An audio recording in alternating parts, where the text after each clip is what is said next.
আসসালামু আলাইকুম। সবাই কেমন আছেন? আলহামদুলিল্লাহ ভালো আছি। গাইস, আজকে আপনাদের সাথে আমার জীবনের নতুন একটা অভিজ্ঞতা শেয়ার করব।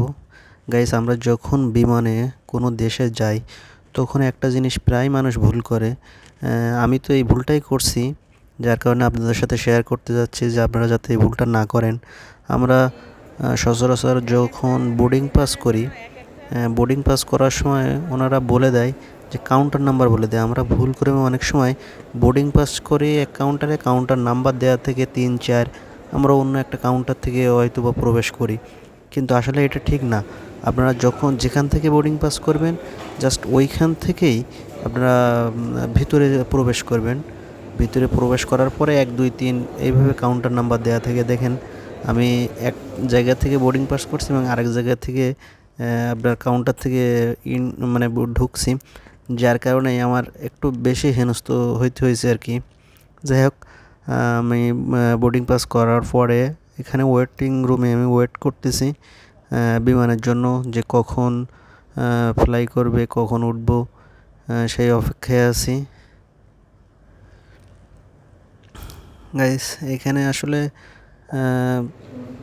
সবাই একটু মন ভার অবস্থায় থাকে, আবার অনেকে হাসি খুশি থাকে, অনেকে আসে আবার অনেকে চলে যায়।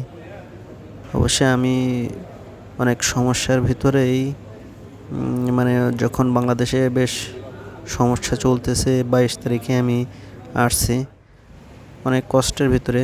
দেখেন, আপনাদের একটু দেখানোর চেষ্টা করতেছি গ্লাসের ভিতর দিয়ে ভিডিওটা করা, যে বিমান দেখানোর চেষ্টা করতেছি কেমন দেখায়। আমরা এখন বিমানে ওঠার জন্য যাচ্ছি। দেখেন, এখান থেকে আমরা প্রথমে গাড়িতে উঠব। গাড়িতে ওঠার জন্য ওয়েট করতেছি। গাড়িতে উঠে বসলাম, দেন এবার বিমানে যাব আর কি, বিমানে উঠব।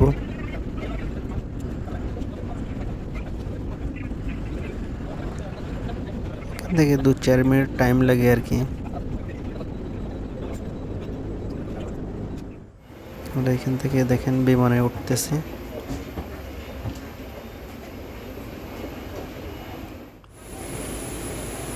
নিজে নিজেই ভিডিওটা করা, যার কারণে ভিডিওটা বেশি ভালোভাবে করতে পারি নাই।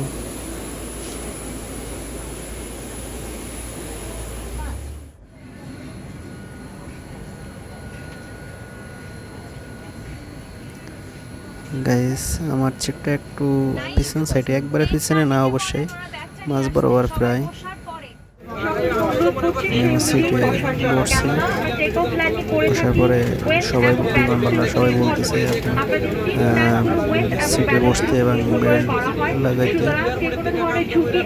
এর ভিতরে আমি যতটুকু পারছি ভিডিওটা করতেছি, ভিডিও করছি।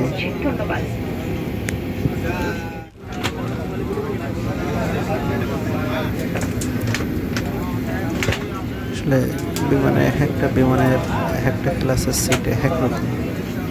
তবে আমি যে বিমানে গেছি ইউএস বাংলা, এখানে সিটগুলো মোটামুটি ভালোই। আমাদের বিমানটা ফ্লাই হয়েছে। দেখেন, বিমানের উপর থেকে দেখানোর চেষ্টা করতেছি কি সুন্দর মেঘ। মানে আপনাদের না দেখলে বলে বোঝানো যাবে না যে মেঘের উপর দিয়ে যখন যাচ্ছি মানে কি সুন্দর দৃশ্যটা। অবশ্যই প্রথমে একটু মনের ভিতরে ভয় লাগে যে কিভাবে উড়বে, কেমনভাবে যাবে। একটু বেশ ধাক্কা লাগে প্রথমে উঠতেই, অনেকেই ধাক্কায় তো বমি করে দেয়। যাই হোক, আল্লাহর রহমতে আমার কোনো সমস্যা হয় নাই। তবে বেশ সুন্দর দৃশ্যগুলো উপভোগ করতে করতে আসছে আর কি। দেখেন কি সুন্দর, আমি যতটুকু পারছি আপনাদের ভিডিও করে দেখানোর জন্য।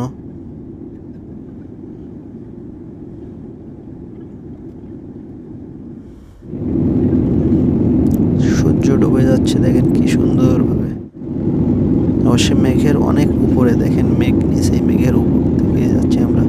এখানে উঠলে মনে হয় যে আসলে নিচে, আমরা বলি সপ্তম আসমান, যে আল্লাহ আরও সপ্তম আসমানে থাকেন।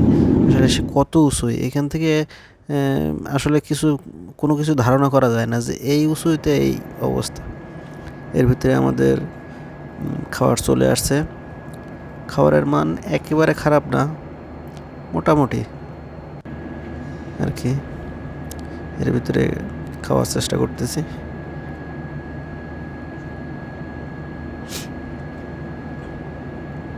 মোটামুটি ফিরনিটা একটু বেশি ভালো হয়েছে, অবশ্যই বাসার ফিরনির মতো না, তারপরে একটু মোটামুটি ভালো হয়েছে আর কি। দেখেন রাতের দৃশ্যটা, বিমানের উপর থেকে নিচে যখন মানে ল্যান্ড করার কিছু আগের মুহূর্তটা দেখানোর চেষ্টা করতেছি। কি সুন্দর দেখাচ্ছে এখান থেকে।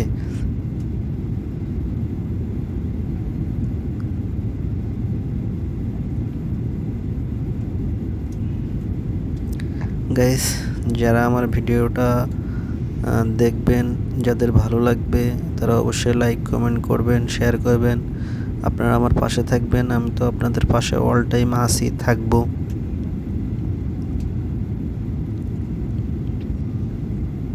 তবে ভালো একটা মন্তব্য করবেন, ভালো একটা কমেন্টস করবেন, কারণ একটা ভিডিও বানাইতে অনেক কষ্ট হয়। যারা একটা ভিডিও তৈরি করে তারাই জানে যে আসলে একটা ভিডিও তৈরি করতে কী কষ্ট হয়। আর আমি তো সবসময় সময়ই পাই না, যতটুকু পাই চেষ্টা করি। সবাই ভালো থাকবেন। আল্লাহ।